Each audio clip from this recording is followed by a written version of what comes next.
Hello and welcome to Beyond Weddings, the Destination Brief. I'm really excited today to be talking to a wedding planner about all things destination wedding, how you get into it, burnout in the wedding industry, and just really taking a bit of a deep dive into what it's like being a planner. I'm joined today by Charlotte Ricard-Quesada from Fête. She's been running her business for 10 years now. She does destination weddings, UK weddings, as well as corporate events and parties. Her career is fascinating. How she got into it is so interesting. Let's dive right in. Hello, welcome. Hi, thank you for having me. No worries. First of all, I just wanted to ask a bit about your history, how you got into wedding planning, how it all came about. So this year's very exciting. It's actually 10 years since I set up the company. That's amazing. Yeah, it's gone by so fast, but equally feels as if it's been forever. So 10 years ago, at this very moment, I was figuring out what I wanted to do after having spent 8 years in luxury fashion. I am half French, half English. I was born and raised in Geneva in Switzerland, and then came to the UK to study marketing communications.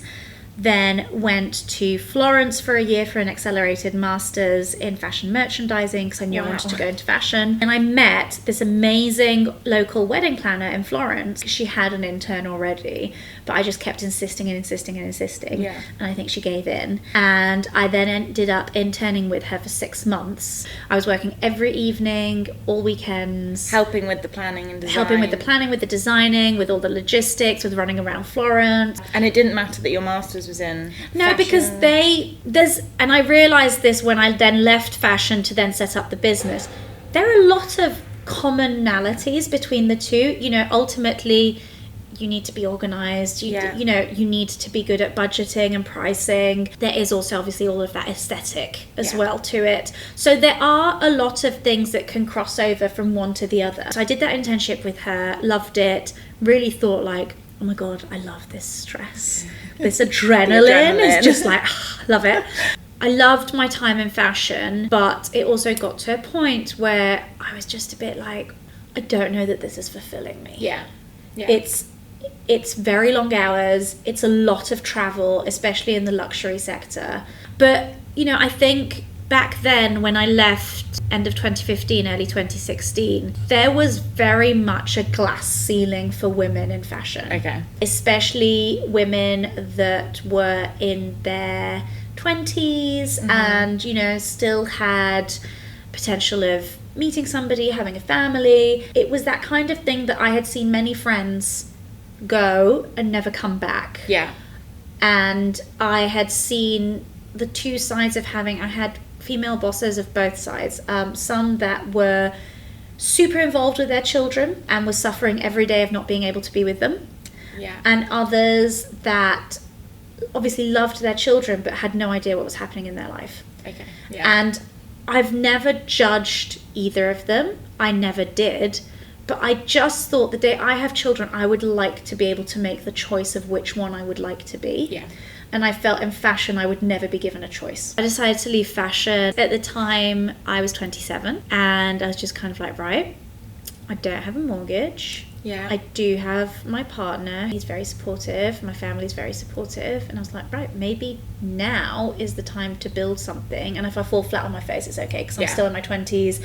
I don't have a mortgage. You know, I don't have children. I don't have all of those things that would stop you from taking the risk. And so I set up Fête, and I just kind of learnt by Googling a lot. Long conversations with my accountant. It's my first baby. I'm so proud of where we are now. But I'm also very proud of the fact that we've grown in a very organic, slow way. I wanted something that I was always in control of, and that I could put the brakes on a bit if need be. For example, like when I had the children. But equally survive very easily, like during COVID, because it was just me. The company's growing. It's in a really good place. And I want to wake up every morning and love what I do. My daughter's 5, my son is 3. They really need me still to be around. I think I've learnt over the last 10 years, and especially since having children and since COVID, take every year at a time. Yeah. Take every client at a time. Take every wedding, take every event at a time. In the last year, I've learned to be kind with myself. That's really good. Because I think that's something we see so often in the wedding industry is burnout. Oh, I burnt out end of 2024. Did you? Hardcore. Yeah. Hardcore. And I spoke about it last year very publicly. I had a massive burnout. Yeah. In the same year, I had a 1-year-old, a 3-year-old. We moved house. I put on the biggest event I've ever put on. 4 days, 500 people, 3-venue buyout. Wow. That was all planned over 8 months. Oh my God. And at the end of 2024, I burnt out. But hardcore. And I genuinely spent about 2 months thinking, do I just end on a high? Yeah. Do I just, close this down? It was an amazing 8-year adventure. Yeah. So proud, but I can't do this anymore. Yeah. It's killing me. And we entered 2025 and I thought, no, I still love doing this, but I need to make sure that I look after myself. Yeah. I then went on a 2-week spiritual journey to Egypt by myself. Wow. By myself, with a group of other people, but not with the children, not with the husband. Yeah. And it changed my life forever. Really? Yeah. And I know that this podcast is not about that, but I needed that space physically and mentally and even just the time. Yeah. To reflect, Yeah. to discover, to introspectively go really deep within. I went into that having never meditated ever. I threw myself not spiritual before. Nah, I mean, I was always open-minded about stuff, but I was always a little bit skeptical. Yeah. And I was like, maybe it was the wind. Do you know what I mean? Yeah. And whereas now I am fully embracing that side of things. Yeah. And I also think it's brought me a lot of peace. Yeah. A lot of clarity. I'm able to take a step back from situations and really reflect on them. I think it's helped me be a better partner, a better mother, a better business owner, a better person as a whole. For example, yesterday at come 5:30, my brain was absolutely frazzled. Yeah. And I was like, right, that's it. Yeah. Close the computer. Nothing bad. Go down and spend some time with the children, then put them to bed, and then be kind on myself. And I was in bed at 8:30 last night. Oh, the dream. Honestly. But, I think old me would have been like, I've still got all this stuff on my to-do list. Don't get me wrong, when there's a deadline, I will go a bit above and beyond and work to the deadline and stuff. If we don't look after ourselves, how are we supposed to show up as the best version of ourselves for our suppliers, for our clients, for our friends, for our family? We can't. Yeah. No. And I honestly don't think that selfish is a bad word. No, I don't think so. I think sometimes we have to be a bit selfish, and it can literally be 2 minutes a day. It doesn't need to be 3 hours a day. For example, my big moment of the morning is once my husband takes the children to school. Yeah. I am alone in the house with the dog. The house is silent. It is so gorgeous, and the only sound I hear is my coffee machine making my coffee. It is bliss. Yeah. And then some mornings, if I have time, I will try and get a meditation in. 10 minutes. Yeah. 10-minute pre-recorded meditation. I figured out the voice that I like, because I think that's also very important. Yeah. Some days I can't do it, like this morning I couldn't do it. Fine. I'm not going to torture myself over it. When I'd come back from Egypt a few weeks later, I was in a cab in London, and it was, evening-ish time, so you could start to see the moon even though it was daylight. And the cab stopped, and I just looked up to look at the Shard, and the moon was positioned in the exact angle we were. It looked as if the moon was sitting above the Shard. Old me would have been like, oh my God, let me grab my phone to take a photo. Yeah. New me was just looking at it, and I just giggled to myself. It's nearly a year later, and I remember it because I kind of took that 10 seconds to imprint it into my happy memory. Yeah. And it still makes me happy now to think about it. I think, as you say, though, so important in the wedding space when you're client facing, and not just client, but you're B2B and B2C the whole time, that you have to be able to show up for your couples, show up for their family, show up for the venues you're working with, show up for everyone. We're in the industry of services. Yeah. Right? Our entire life, even more so if you're a parent or a partner, is about doing stuff for others. Yeah. Showing up for others. Being positive for others. Yeah. That is exhausting. Yeah. I think if you are having a bad day or a bad afternoon, or you just got told no by a potential client. Yeah. That happened to me yesterday. But it's okay. Today's a new day, and I'm a big believer in destiny, and that didn't happen for a reason. Yeah. Maybe on the day of that event where I should have been in France for the event, maybe on that day I'm going to meet somebody that will open another door. Have you seen a difference in any of the weddings that you've done since you've managed to shift your mindset? I think so. I mean, I was challenged last year. My first wedding back from that was early July in Italy, in Florence. Yeah. And it was a 3-day event. Couple are living in Switzerland, but he's Dutch and she's American. Okay. So people were coming from around the world. The welcome dinner was about 39 degrees Celsius. So hot. It's boiling. People were dying. It was outside, I'm It was assuming. outside. Yeah. And then the wedding day, we had a hailstorm. So it was a Jewish wedding. Yeah. So we had the huppah built. Everything was supposed to be outdoors. The plan B of the venue was the limonaya, but it was a modern built limonaya, so Okay. it wasn't like a pretty conservatory. Yeah. And so everything was built outdoors. It was torrential, and we kept pushing back the limit of time to Yeah. be able to say yay or nay indoors. Yeah. And it came to a point where the caterer literally called me and said, we need to set up in 5 minutes or there will be no dinner. It was for about 100 people. I was like, okay, well, I'm making the call to set up indoors because we have no choice Yeah. now. But we had a big problem with the ceremony because the huppah was built, the flowers were up, the chairs were all there. And the problem is we couldn't move the huppah in because it wouldn't fit through the doorway. We then sent on the broadcast WhatsApp to all the guests, Yeah. bring your umbrellas. And I just kind of went to the bride and I was like, right, so this is the situation. Yeah. I've made the call to bring the dinner indoors because otherwise there was no dinner. Yeah. The ceremony, I've spoken with the rabbi. She's fine to get wet. Yeah.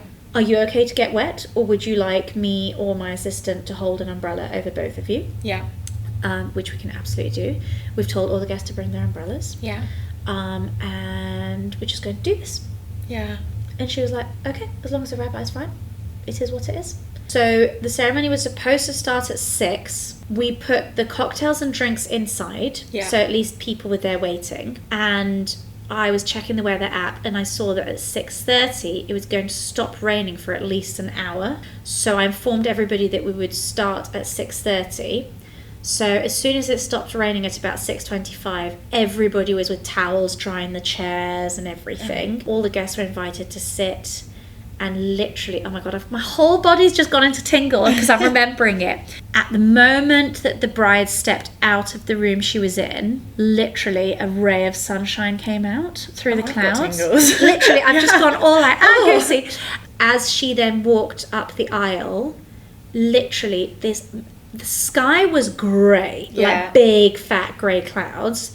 Huge sunshine came out. Everybody was like, it's God. And I was in the back of the ceremony thinking, God and I need words.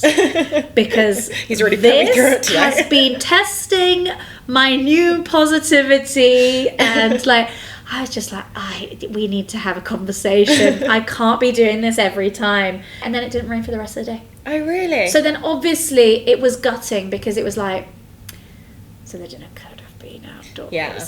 But ultimately we wouldn't have had time to set it up. No. It was nice because they got to have all of their photos outdoors. They Yeah. got to have all of those moments, and they got to have their ceremony outdoors, which is what they beautiful. wanted. But yeah, so that was testing. testing. I'm a solution finder. I'm Yeah. not a, pointer of like, well, you messed up. A bit like in a chef's kitchen, like Yeah. we acknowledge there's been a mess up, we sort it out. Yeah. We shall discuss tomorrow. Yeah. There's no point in blaming at that point. Yeah. If you start to overly blame, you're going to lose the person. Yeah. So let's just put our heads together, find a solution. Yeah. Make it work. Boom. Yeah. And have you noticed, are you taking on less weddings since burning out, or are you taking on the same amount? It's just the way you handle it is different? For me, it's not a question of the amount of weddings, because the year I burnt out, it was just the one wedding, but it killed me. Okay, yeah. It's a question of balancing them out properly. Yeah. So, we do weddings, we also do big scale events, small scale events. We will never have 2 events on the same weekend. Yeah. If we get an inquiry for a second event on the same weekend, we will obviously put forward some of our amazing colleagues in the industry to take it on. Even though my name isn't on the company door, I want everybody to feel that they do get to speak with me and that the calls are with me. I have an amazing freelancer who started with me this year, and she's getting more and more involved with the different clients. I'm very much the face of the business. Yeah. I got into this job because I like people. One of our big specialities is multicultural. Yeah. I was going to ask you about that. I am multicultural. Yeah. And then I've created a family that's even more multicultural. Yeah. And, I understand it so well because it's how I grew up, it's how I'm bringing up my children, it's how I live on a day-to-day basis of mixing cultures, religions, languages, backgrounds as well. Yeah. When you do fall in love with somebody who isn't from your same sort of circle, there are a lot of concessions to make. Yeah. And there are also a lot of amazing positive additions that you'd never heard about, and you're like, this is fabulous.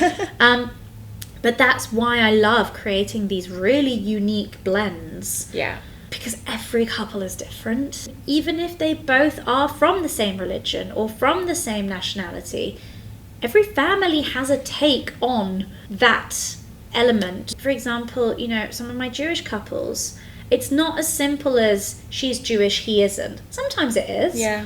But sometimes it's he's Ashkenazi, she's Sephardic. Yeah. Big difference. With my Indian clients as well, they're from different regions. They eat different food. They do different. Oh, we do that ceremonial thing. We don't. Or we do it too, but we do it in a different way. Yeah. So you need to take into account all of these different elements that are often very close to people's hearts. And then when you're bringing families in, it's lovely, don't get me wrong, sometimes it's some amazing politics. Like, I could totally pull a lady whistle down on some stuff, but it's also knowing how to navigate those politics that it's a challenge. It keeps me on my toes. Don't get me wrong, sometimes it's exhausting. Yeah. But I mean, I love this job. Yeah. I love it. I love meeting people. I love learning about different cultures. You are UK based but do a lot of destination weddings. Yes. How do you blend the culture or traditions of the destination into weddings, or does that not necessarily come into it? It depends. Something that I've noticed a lot has been happening recently. People, especially if they're American clients or Canadian clients, they'll come to me, or some of my Indian clients as well, they'll come to me and they'll say, we want the Mediterranean. Yeah. And I'm like, yeah, great. There's quite a few countries in the Mediterranean. Let's pull out a map. And I'm like, right, what are you thinking? And often the Mediterranean, for a lot of people, is France, Italy, or Spain. Yeah. One of my first questions always is, have you been to these countries? Some people haven't. Yeah. And then I'll ask them what they liked, what they didn't like. Well, which cuisine do you prefer? Yeah. Because let's be honest, we're not going to go to France for me to then ask them to cook Italian food for you. If you're massively into pizza and pasta, go to Italy. We'll go to Italy. In Italy, there are so many different options. Yeah. We can go to the islands that are even more different. We can stay in the north. We can go to the lakes. We can go to the south. We can go to the middle. Yeah. Even from Tuscany to near Rome, there's huge differences. Yeah. However, if the look that you're wanting is a chateau, well then, do we want a medieval kind of chateau? Do we want a more Rococo Baroque? Mm-hmm. And then, or even, do you like kind of Art Nouveau chateau? Because there's loads of those next to Barcelona, for example. And then obviously amount of people is a huge one as Yes. well. You know, there's a big difference in between 60 to 80 people. Yeah. And now, especially with, you know, an influx of Indian customers coming, you know, when we're needing like 300, 350 people. It narrows down those European venues massively. quite a lot, doesn't it? Yeah. Especially the more historic ones, because they can't. Yeah. So, you know, they're like gold dust. Yeah. There are some, but you need to find them. You need to know about them. But I love working throughout Europe. I get to use my languages. Yeah. You know, we predominantly work in France, Italy, Spain, a little bit in Switzerland, a little bit in Portugal. Yeah. But predominantly the countries where we do work, not only do I speak the language, but I know the culture very well. Yeah. You know, I'm half French. Yeah. There's certain things that I know that I can say to suppliers that somebody who isn't French might not feel comfortable saying. Yeah. I also know where the limits are, where the true limits are. Yeah.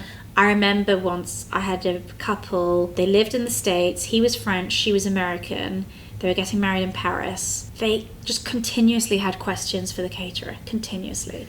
The caterer was getting very annoyed, French.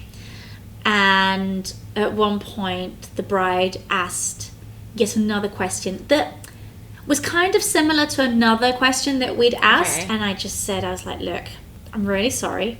I think you, as in the groom, will understand where I'm coming from with what I'm going to say. I can't ask any more questions. Yeah. And she was like, but it's just a question. And he was like, no, Charlotte's right. Yeah. And he said, if we continue like this, they will spit in our food. And I was like, yes. And she was Didn't want to say it, but horrified. yes. And I was just kind of like, they are French and you have Yeah. pushed them to the absolute limit. I can say this because I'm French and I hope there won't be French hate about this, but French service is very different to American service. Yeah. And that's one of the ones probably where they're polar opposite. And I just think that sometimes you need to know when no is no. Yeah. You know, and, you know, well, the Mediterranean countries, one of the beauties of them is that there's so much more admin paperwork to do it all. You know, in Italy, for example, at the moment, I've got a lovely wedding in June. They've brought out this license that you have to buy for 300 euros. Anybody who organises weddings in Italy will know about this. It's basically paying about 300 euros for a piece of paper saying, on this date, I'm having a wedding at this venue. There will be noise. Within the allowed decibels, which is yet another thing. Within the allowed But time. it's just so that a paper goes up at the local town hall saying there will be a wedding. And the wedding venue will not do the paperwork for you. Okay. Yeah. So as an external planner from another country, Yeah. I mean, at least I speak Italian. Yeah. But I need to do said paperwork and the clients need to pay the 300 euros for this. And so, you know, sometimes explaining these things to people, they're like, Why?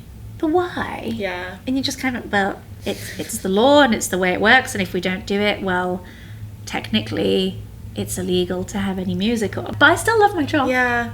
But that's probably, again, as you say, where you've got the deep knowledge of those countries, because we speak to quite a few planners who will collaborate with planners or people local to wherever they're planning for that exact reason. So they've got someone either to speak the language or to help with all of that stuff. But actually, as you say, if you've got that deep knowledge and understanding of the culture and how people work, that gives you that little bit of an edge. I mean, look, don't get me wrong. If I were to go, for example, if we were to work in Greece, I would absolutely partner up with a local planner. Yeah. Just because, yes, people speak English, but There's still gonna be best. nuances as And well. also, I have Greek friends, and I understand that, like, culturally, it's slightly different. When I've worked in North Africa as well, I always partner with a local partner as well. I think also in cultures where there is a slight hint of machismo, it's also very handy to have local partners. I'm a young woman, and I'm telling this 50-year-old man what to do. Yeah, they don't. Sometimes they're fine with it. Not everybody's, but sometimes they're a bit like, oh, excuse me. We work with a lot of Indian wedding planning companies that we help them rep Europe. Because we have such a good knowledge of so many European countries, we then are a single point of contact. So instead of them having somebody in France, in the UK, in Spain, in Italy, etc., they just have us. Yeah. And how do you go about finding new venues? It depends if we're tasked with a specific type of venue. Then we will start to do thorough research on that. Start to contact locals and be like, look, I've been asked for this, what do you think? Does anything come to mind? So pull on our like pool of contacts that we've made for over 10 years. I keep everything, I'm a little type 8, so I have like folders for everything. So I have one that is specifically venues and then per country. So if ever I'm really stuck and I'm like, I'm looking for something in Greece and I really can't like think of anything, let me see who's emailed me from Greece. I can't overpromise to any of these venues because ultimately I send a list of sometimes 10, 15 venues to clients. Those are the ones that have absolutely no clue. And then it's up to them. Sometimes when clients have had no idea, I've put forward like 20 venues. Wow. And it's like a big Google sheet where I put in like, you know, if there's accommodation, how far away is it from the nearest airport, prices, are we allowed to have our own caterer, like with everything, so that it's like a big matrix, so they can just like sift through that initially. And then we can then organize site visits and everything. Once they figured out which country they want.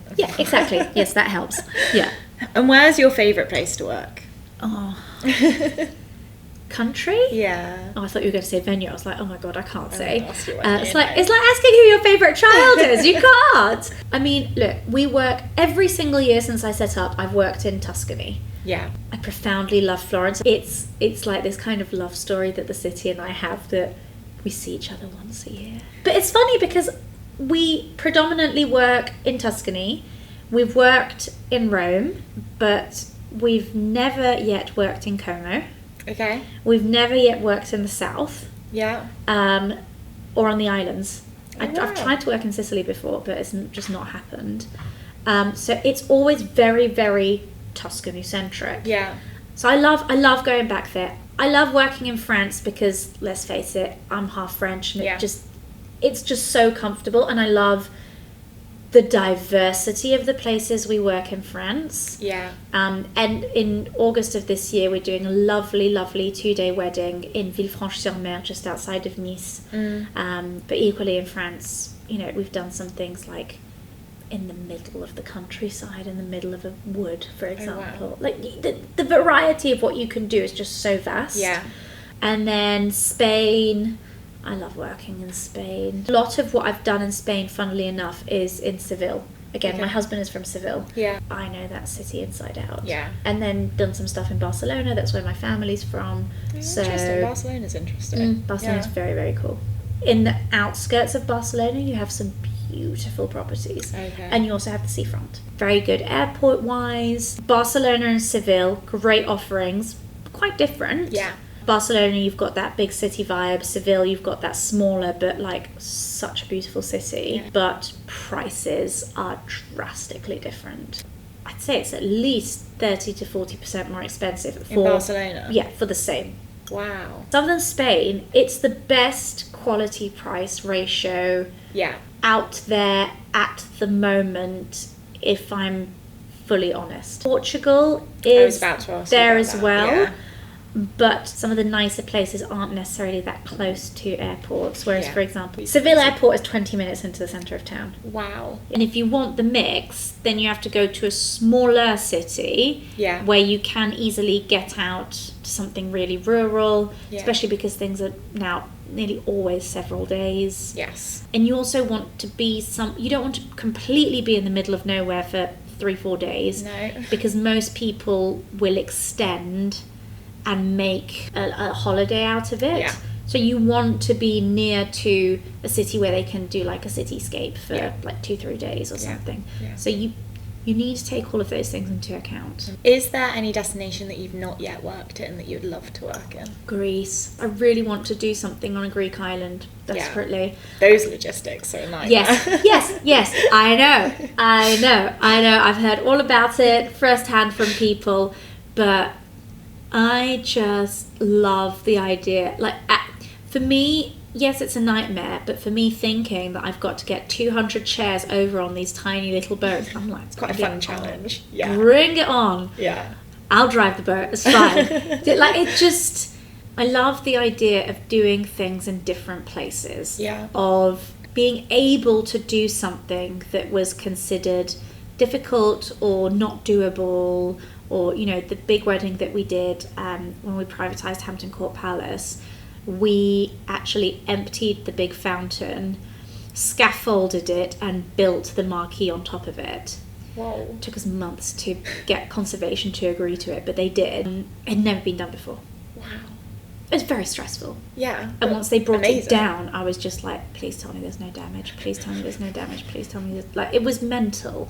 But, you know, there's so many things. It's like, I'd love to host something inside one of the bubbles of the London Eye. I'm doing my first one at the Natural History Museum this year in the Hinsey Hall, which has been on my list for 10 years. So I'm like, yes. My dream would be to organise a wedding inside the Eiffel Tower. I mean, that would be amazing, yeah. I think the French in me would just be so proudly proud. There's like key things like that where you just think like, oh, yes. Yeah.